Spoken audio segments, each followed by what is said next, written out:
Morning అవుతుంది. భూమి టెంపుల్కి వెళ్తుంది. శారద కూడా టెంపుల్కి వెళ్తారు. ఇంకా భూమిని చూస్తుంది శారద. చూసి ఏమి మాట్లాడకుండా అలా సైలెంట్గా కోపంగా నించుని ఉంటుంది. ఆంటీ, మీతో మాట్లాడాలంటీ అని అంటుంది భూమి. ఏంటమ్మా భూమి, చెప్పు అని అంటారు శారద కోపంగా. ఆంటీ, ఇవాళ నాన్న నన్ను దత్తత తీసుకోవాలి అనుకుంటున్నారు. ఆయనేమో దత్తత తీసుకునేటట్టయితే, ఇవాళ సెలవు పెట్టేటట్టయితే నన్ను రావద్దు అని చెప్తున్నారు. అందుకే నాకేం చేయాలో అర్థం కావట్లేదు ఆంటీ.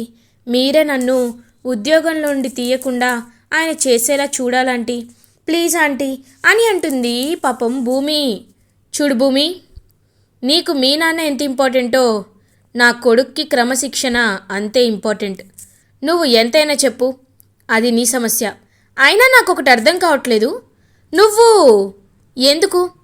ఎందుకని గగన్ దగ్గర జాబ్కి జాయిన్ అయ్యావు? అలాంటివి మీ నాన్న నీకు 100 జాబులు చూపిస్తారు కదా, మరి మా గగన్ దగ్గరే ఎందుకు జాయిన్ అయ్యావు అని అడుగుతుంది శరత్చంద్ర గురించి శారద. ఆంటీ, నేను మా నాన్నకి మీ కుటుంబానికి ఇద్దరికీ దగ్గరలో ఉండాలి అనుకుంటున్నాను. అందుకే నేను జాయిన్ అవ్వాలనుకున్నాను ఆంటీ. ప్లీజ్ ఆంటీ, నాకు ఒక్క ఛాన్స్ ఇవ్వండి అని ఇంకా పాపం చాలా జాలిగా అడుగుతుంది భూమి. లేదమ్మా భూమి, వాడు నీ విషయంలో నేను కాదు, ఎవరు చెప్పినా వినడు. అయినా వాడు నిన్ను జాబ్లోండి తీసేస్తాను అంటుంటే నువ్వు ఇంతలా బాధపడుతున్నావంటే నిజంగా నీ మనసులో ఏముందో ఆలోచించు. నిజంగా నీ మనసులో ఎవరున్నారో ఆలోచించు. నువ్వు అసలు మా గగన్ని ప్రేమిస్తున్నావా లేదా అనే విషయాన్ని ఆలోచించు అని చెప్పేసి అక్కడి నుండి వెళ్ళిపోతుంది శారద. ఇంక పాపం భూమి కుప్పకూలి ఏడుస్తూ ఉంటుంది. దేవుడా, నాకు ఏదో ఒక పరిష్కారాన్ని చూపించు దేవుడా, చూపించు అని పాపం బాధపడుతూ ఉంటుంది భూమి.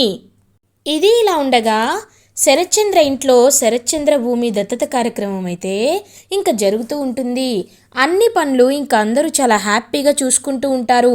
అపూర్వ మాత్రం ఇప్పుడు ఏం చేయాలి, నాకు ఏం చేయాలో అర్థం కావట్లేదు. అసలు ఎందుకు ఇలా జరుగుతుంది?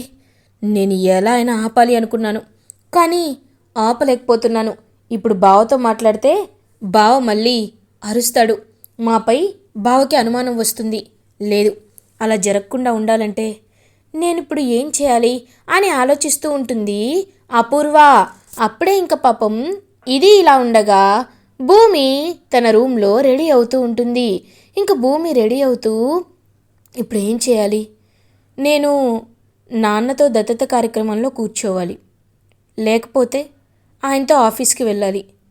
నాకు ఆయన ఆఫీస్కి వెళ్ళడము ముఖ్యమే, అలా అని ఈ దత్తత కార్యక్రమం కూడా ముఖ్యమే. సరే, ఇప్పుడు నేను అనుకున్నదే చెయ్యాలి అని ఇంకా అలా ఒకటి ఫిక్స్ అయిపోతుందనమాట భూమి. ఇంకా శరత్చంద్ర దగ్గరికి వెళ్తుంది భూమి. నాన్న అని పిలుస్తుంది. ఏంటమ్మా అని అడుగుతారు శరత్చంద్ర. నాన్న, మీరేమీ అనుకోకపోతే నేను దత్తత కార్యక్రమాన్ని ఒక 3 గంటలు వాయిదా వేస్తారా అని అడుగుతుంది భూమి. ఎందుకమ్మా, ఏదైనా ప్రాబ్లమా అని అడుగుతారు శరత్చంద్ర. ప్రాబ్లం కాదు నాన్న, నేను ఒక పనుంది, ఆ పని చేసుకొని రావాలి అనుకుంటున్నాను. అందుకే నాన్న, ప్లీజ్ నా కోసం అని అంటుంది.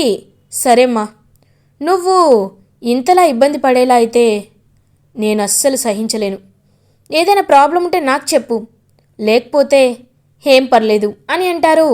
సరే నాన్న, నాకు చాలా హ్యాపీగా ఉంది, మీరు ఒప్పుకున్నారు అని ఇంకా అలా వెళ్ళిపోతూ ఉంటుందన్నమాట భూమి. ఇంక భూమి వెళ్ళడం చూస్తూ ఉంటుంది అపూర్వ. ఏంటి ఈ భూమి ఎక్కడికి వెళ్తుంది? ఖచ్చితంగా ఈ భూమి ఏదో ఒకటి మాకు పనికొచ్చే పనే చేసేలా ఉంది అని భూమిని ఫాలో అవుతుంది అపూర్వ. ఇంక భూమి అలా పరిగెత్తుకుంటూ చక్కగా గగన్ ఆఫీస్కి వెళ్తుంది. గగన్ భూమిని చూసి ఒక్కసారిగా షాక్ అయిపోతాడనమాట. ఇంకా అలా షాక్ అయ్యి చూస్తూ ఉంటారు. ఏమండి, టైంకి వచ్చేసాను కదా అని ఆయాసపడుతూ ఉంటుంది భూమి. ఇంకలా చూస్తూ ఉంటాడు గగన్. ఏమండి, ఏవండి అని అంటుంది. "ఆ, ఏంటి ఇవాళ రావేమో, శాశ్వతంగా నువ్వు మా ఆఫీస్కి రావేమో అనుకున్నాను, వచ్చేసావేంటి అని అడుగుతారు గగన్. అంటే మీరు రాకూడదని గట్టిగా ఫిక్స్ అయ్యారా? మీకు నేను అంతలా నచ్చలేదా చెప్పండి అని అడుగుతుంది భూమి. నేనంటుంది అది కాదు, వేరే. చూడు, ఇప్పుడు చెప్తున్నాను విను. నువ్వు టైం అంటే టైంకి ఉన్నావు, కరెక్టే, టైంకే వెళ్ళిపోవాలి కూడా. ఇంకొకటి, ఇక్కడ ఉన్నప్పుడు నువ్వు ఇంగ్లీష్ మాట్లాడడం నేర్చుకోవాలి, ఇంగ్లీష్ రాయడం నేర్చుకోవాలి, ఇంగ్లీష్ చదవడం కూడా నేర్చుకోవాలి. ఇవేమీ రాకపోతే నీకు నేర్పించడానికి కొంతమంది ఉంటారు, వాళ్ళ దగ్గరికి వెళ్ళు. వాళ్ళు నీకు ఎలాంటి మొహమాటం లేకుండా నేర్పిస్తారు. అదీ కాకుండా నువ్వు డైలీ నా షెడ్యూల్స్ అన్నిటినీ జాగ్రత్తగా ప్రిపేర్ చేయాలి. ఎప్పుడు ఏ టైంకి ఎక్కడ ఉండాలి, ఏ కన్స్ట్రక్షన్ ఎక్కడి వరకు వచ్చింది, ఏ ఫీల్డ్లో ఎక్కడి వరకు వర్క్ అయింది, వర్కింగ్ ప్రాసెస్ ఎంత, ఫినిష్డ్ గూడ్స్ ఎంత, రా మెటీరియల్ ఎంత, ఇవన్నీ నువ్వు అకౌంటెంట్ దగ్గర లెక్క తెలుసుకొని నాకు చెప్పి అప్పుడు అన్ని పనులని నాకు కరెక్ట్గా అప్పచెప్పాలి. దాని తర్వాత అని అంటూ ఉంటాడు గగన్. ఏమండి ఒక్క నిమిషం, ఏంటి మీరు చెప్పే మీకు అర్థమైతే సరిపోద్ది అనుకుంటున్నారా, నాకు అర్థం అవ్వద్దా అని అంటుంది భూమి. నేను చెప్పింది కూడా అదే, నువ్వు అర్థం చేసుకొని తర్వాత నా దగ్గరికి రా, సరేనా అని అంటాడు గగన్. సరే అండి, నాకు ఇవన్నీ నేర్చుకోవడానికి కాస్త టైం పడుతుంది కదా, ఆ టైం అయినా నాకు ఇవ్వండి అని అడుగుతుంది. సరే తీసుకో, నీకు నచ్చినంత టైం తీసుకో, కానీ నేను నీకు ఇంకొక విషయం చెప్పాలనుకుంటున్నాను అని అంటారు గగన్. ఏంటది అని అడుగుతుంది. చెప్పడం కాదు, పద వెళ్దాం అని ఇంకా గగన్ బయటికి తీసుకువెళ్తాడనమాట భూమిని. ఆహా, మీ కారులో కూర్చొని చాలా రోజులైందండి, నిజంగా ఎంత హాయిగా ఉందో అని అంటుంది భూమి. కార్ ఎక్కామా కూర్చున్నామా అన్నట్లు కాదు, నేను చెప్తూ ఉంటాను, నువ్వు నోట్ చేసుకో. మార్నింగ్ 9 o'clockకి భూమి కన్స్ట్రక్షన్స్కి వెళ్ళి వర్క్ అప్పచెప్పాలి. తర్వాత 12 o'clockకి గగన్ ఇన్ఫ్రాస్ట్రక్చర్స్కి వెళ్ళి అక్కడ జరిగే వస్తువులన్నిటినీ, పనులన్నిటినీ జాగ్రత్తగా రీసెట్ చేయాలి అని షెడ్యూల్ మొత్తం చెప్తూ ఉంటారు. అర్థమైపోయిందండి, రాసుకున్నాను, ఇదిగోండి చూడండి కావాలంటే అని ఇంక భూమి చూపిస్తూ ఉంటుంది. వెంటనే కారు ఆపుతాడు గగన్. ఏంటండి, నాపై కోపం వచ్చిందా అని అడుగుతుంది. కాదు, మనం చేరాల్సిన డెస్టినేషన్ వచ్చింది, దిగు, కార్ దిగు అని అంటారు గగన్. ఏంటి అని చూసేసరికి పెద్ద షాపింగ్ మాల్ కనబడుతుంది. ఒక్కసారిగా భూమి షాక్ అయిపోతుంది. ఏంటండి ఇక్కడికి తీసుకొచ్చారేంటి? ఓ, శారదా ఆంటీకి ఏమైనా శారీ కొనాలనుకుంటున్నారా? నన్ను సెలక్షన్కి తీసుకొచ్చారా? అయ్యో అని సిగ్గుపడుతూ ఉంటుంది భూమి. హలో, సిగ్గుపడింది చాలు, పద వెళ్దాం అని లోపలికి తీసుకువెళ్తాడు గగన్. ఇంకా భూమి ఆ షాపింగ్ మాల్ అంతా తిరిగి చూస్తూ ఉంటుంది. ఎక్స్క్యూజ్ మీ, ఈ అమ్మాయికి మంచి చూడీదార్ చూపించండి అని అడుగుతారు గగన్. ఏమండి, ఏంటి నాకు నాకు చూడీదార్ అని అంటుంది భూమి.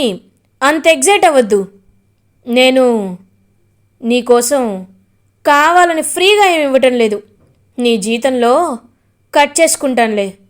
చూడు, ఇప్పుడు చెప్తున్నాను, నువ్వు ఎప్పట్లా ఈ లంగా ఓనితో నా పిఏగా రాకూడదు. నేనేమీ రావడం తప్పని చెప్పట్లేదు, బట్ అది కరెక్ట్ కాదు. నువ్వు ఒక కార్పొరేట్లో పనిచేస్తున్నప్పుడు అక్కడ డ్రెస్ అటైర్ అనేది ఒకటి ఉంటుంది. ఆ అటైర్ని నువ్వు ఖచ్చితంగా ఫాలో అవ్వాలి, అది నేను చెప్తున్నాను. కాబట్టి ఇలాంటి డ్రెస్సెస్ వేసుకొని వస్తేనే ఎవరైనా నీకు గౌరవంగా ఉంటుంది, చూసేవాళ్ళు కూడా నీ మాట వింటారు. అర్థమైందా అని అంటారు గగన్. అర్థమైందండి, కానీ ఒకటి, మీరు నాకు ప్రేమగా ఈ బట్టలు కొనిస్తుంటే నాకు ఎంతో సంతోషంగా ఉందండి అని అంటుంది భూమి. ఇంక భూమి వైపు చూస్తూ ఉంటాడు గగన్. అప్పుడే ఇంకా భూమి అలా ఇంకా చుట్టూ చూస్తూ ఉంటుంది. ఇంక భూమికి ఒక మంచి శారీ కనబడుతుంది. ఆ శారీ వైపు చూస్తూ ఎలా అయినా ఈ శారీ కొనేలా చేయాలి. ఏవండి, మీరు ఎలాగో నా జీతంలోనే కట్ చేసుకుంటానని చెప్పారు కదా, నేను కూడా కాస్త షాపింగ్ చేయాలనుకుంటున్నాను, రండి అని తీసుకువెళ్తుంది శారీ సెక్షన్కి భూమి. ఏంటి అని అడుగుతాడు. ఒకసారి చూడండి, ఆ శారీ బాగుంది కదా అని అడుగుతుంది. అవును బాగుంది అని అంటారు. అయితే మీరు నాకు ఆ శారీ కొనివచ్చు కదా అని అంటుంది భూమి. చూడు, ఇప్పుడు మనం వచ్చింది బిజినెస్ పనిపై. మనం నీ బిజినెస్కి నువ్వు కార్పొరేటర్లో ఎలా వేసుకోవాలి కార్పొరేట్ ఆఫీస్లో అని చెప్పడానికే తీసుకొచ్చాను, కానీ నీకు ఫ్రీగా షాపింగ్ చేయించడానికి నేను తీసుకురాలేదు, అర్థమైందా అని అంటారు గగన్. మీరు కావాలని ఇలా మాట్లాడుతున్నారు అని అక్కడి నుండి వెళ్ళిపోతుంది భూమి. ఇంకా గగన్ కూడా వెళ్ళిపోతూ ఆ శారీ వైపు చూస్తాడు.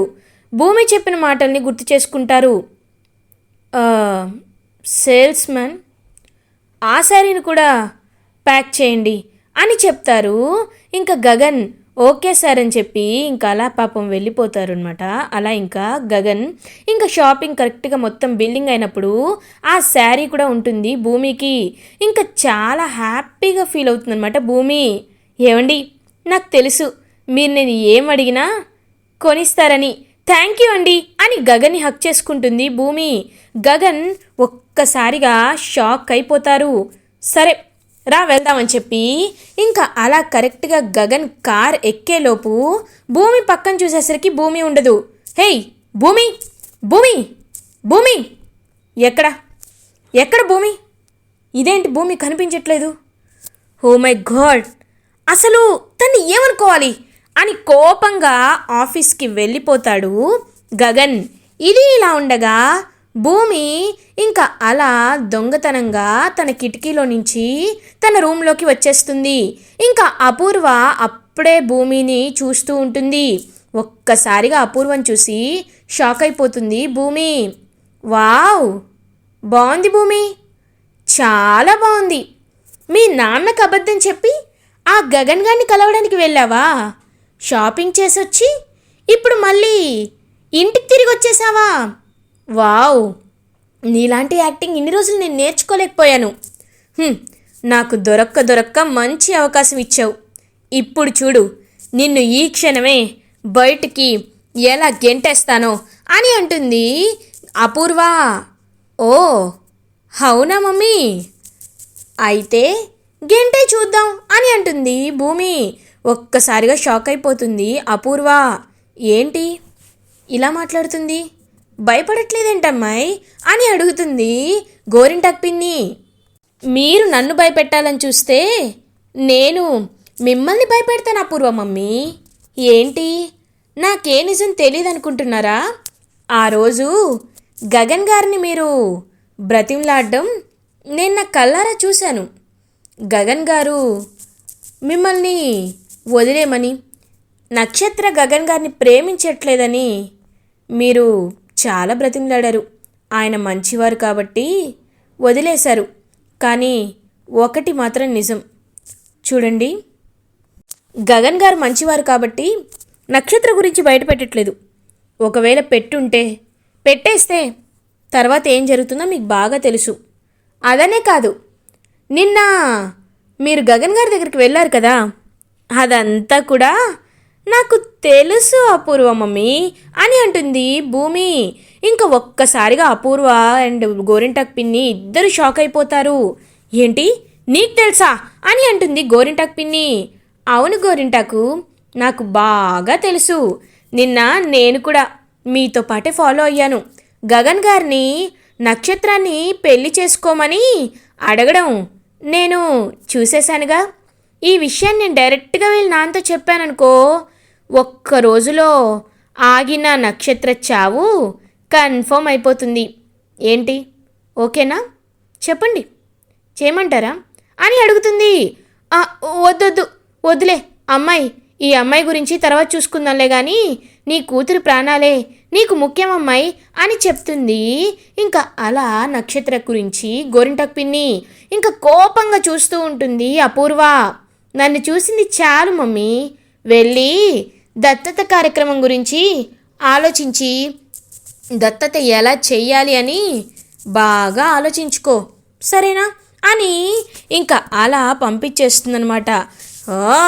దీని గురించి తెలిసినా నేనేం చెప్పలేకపోతున్నాను, ఇప్పుడేం చేయాలి నేను అని ఆలోచిస్తూ ఉంటుంది అపూర్వ.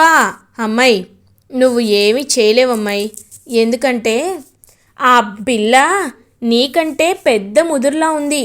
నువ్వు ఇన్నేళ్ళ అనుభవంతో చేస్తున్నా ఆ పిల్ల మాత్రం నీకు ఖచ్చితంగా పోటీ ఇస్తూనే ఉంది. నీ కుట్రల ముందు, ఆ అమ్మాయి కుట్రల ముందు నీ కుట్రలు చాలా వేస్ట్. కాబట్టి భూమిని ఇరికించాలంటే చాలా స్ట్రాంగ్గా ఇరికించాలి, లేకపోతే నువ్వు ఇరికించలేవు, నువ్వే ఇరకాటంలో పడతావు. ఇలాంటి విషయాలకి ఒక ప్లానింగ్, ఒక పద్ధతి ఉండాలి, సరేనా అని ఇంకక్కడి నుండి లాక్కు వెళ్ళిపోతూ ఉంటుంది. ఇంకా అపూర్వని అపూర్వని గోరింటాకు పిన్ని ఇంక తను చెప్పింది కూడా నిజమే కదా అని ఇంకక్కడి నుండి వెళ్ళిపోతుంది అపూర్వ. ఇది ఇలా ఉండగా భూమి ఎప్పుడు కిందకి వస్తుందా, హాల్లోకి వస్తుందా అని అందరూ వెయిట్ చేస్తూ ఉంటారు. ఇంకా భూమి గగన్ కొనిచ్చిన శారీ కట్టుకొని అలా కిందకి వస్తుంది. భూమిని చూసి చాలా హ్యాపీగా ఫీల్ అవుతారనమాట శరత్చంద్ర. అమ్మా భూమి, నువ్వు చూడ్డానికి ఈ చీరలో కుందన బొమ్మలా ఉన్నావమ్మా, ఈ శారీ ఎప్పుడు కొనుక్కున్నావు అని అడుగుతారు శరత్చంద్ర. మార్నింగ్ షాపింగ్కి వెళ్ళొచ్చాను నాన్న అని అంటుంది భూమి. ఇంకా నక్షత్ర కూడా చాలా కోపంగా చూస్తూ ఉంటుంది భూమి వైపు. ఇప్పుడు చెప్తున్నానమ్మా, నువ్వు నా కూతురివి అయిపోయినట్లే, ఎవరు ఏమనుకున్నా అనుకోకపోయినా నువ్వే నా కూతురివి అని చెప్పి హ్యాపీగా ఉంటారనమాట అలా శరత్చంద్ర. ఇంకందరి ముందు భూమి శరత్చంద్ర దత్తత కార్యక్రమం జరుగుతూ ఉంటుంది. ఇంకదంతా చూస్తూ అపూర్వ అండ్ నక్షత్ర కుళ్ళుకుంటూ ఉంటారు. అలా సక్సెస్ఫుల్గా శరత్చంద్ర అండ్ భూమి దత్తత కార్యక్రమం అయితే అయిపోతుంది. ఇంక అపూర్వ చాలా కోపంగా చూస్తూ ఉంటుందన్నమాట భూమి వైపు. ఇప్పుడు నువ్వు నన్ను ఏమీ చేయలేవని చెప్పి ఇంకా అలా హ్యాపీగా చూస్తూ ఉంటుంది భూమి. ఇది ఇలా ఉండగా నెక్స్ట్ డే మార్నింగ్ అవుతుంది. నార్మల్గానే ఇంకా ఆఫీస్కి వస్తుంది భూమి. ఇంక భూమి ఆఫీస్కి వచ్చేసరికి గగన్, హే ఏంటి, ఎందుకు ఆఫీస్కి వచ్చావు? నీకు చెప్పాను కదా ఆఫీస్కి రావద్దు అని. నిన్న నేను అడిగేసరికి అర్ధంతరంగా వదిలేసి వెళ్ళిపోయావు, ఇప్పుడు ఆఫీస్కి ఎలా వచ్చావు అని అడుగుతారు గగన్. చూడండి, మీరేమన్నారు, నన్ను రేపు ఆఫీస్కి నేను రాకపోతే మీరు నన్ను ఆఫీస్లోండి తీసేస్తాను అన్నారు, పనిలోండి తీసేస్తాను అన్నారు, అవునా? కానీ నేను నిన్న ఆఫీస్కి వచ్చాను కదా, మీతో పాటు హాఫ్ డే ఉన్నాను కదా, అలాంటప్పుడు నేను నిన్న జాబ్కి రానట్టు ఎలా అవుతుంది? అవ్వదు కదా. ఈ రూల్ మీరు ఎలా మర్చిపోయారండి అని అంటుంది భూమి. హే, నా ముందే తెలివితేటలు చూపించాలనుకుంటున్నావా? అంత సీన్ లేదు. చూడు, అవుట్, గెట్ అవుట్, ఇంకా నువ్వు ఇక్కడ ఉండాల్సిన అవసరం లేదు అని గట్టిగా చెప్తారు గగన్. ఏంటండి, ఏంటి మీ దౌర్జన్యం? మీరికే కాదు, మాకు రూల్స్ తెలుసు. ఒకసారి ఈ అపాయింట్మెంట్ లెటర్ చూడండి, ఇందులో ఇక్కడ ఏం రాసుంది? 5 ఏళ్ల వరకు నేను మానేస్తే తప్ప, వేరే అత్యవసర కారణాలు ఉంటే తప్ప నన్ను ఉద్యోగం నుండి తీయకూడదు అని ఇక్కడ రాసుంది. మీరేమన్నా తీసేస్తానంటున్నారు? నేను ఇక్కడి నుండి వెళ్ళను. మీకు నచ్చింది చేసుకోండి. మీరు చెప్పిందే చేశాను. నేను ఆఫీస్కి వచ్చాను, మీకు కనిపించాను, మీతో పాటు షాపింగ్కి కూడా వచ్చాను. ఇంకా మీరు నన్ను తీసే హక్కు లేదు అని ఇంకక్కడి నుండి అలా బయటికి వెళ్ళిపోతూ ఉంటుంది భూమి. ఇంకా భూమి వైపు చూస్తూ ఈ తల తిక్క నాకు బాగానే సమాధానం చెప్తుంది అని ఇంకా అలా వెళ్ళిపోతూ ఉంటాడు గగన్. ఇలా ఎపిసోడ్ ఎండ్ అవుతుంది. ఫర్దర్ ఎపిసోడ్ రివ్యూస్ ముందుగా మీకు కావాలి అనుకుంటే మా ఛానల్ని సబ్స్క్రైబ్ చేసుకోండి. థ్యాంక్స్.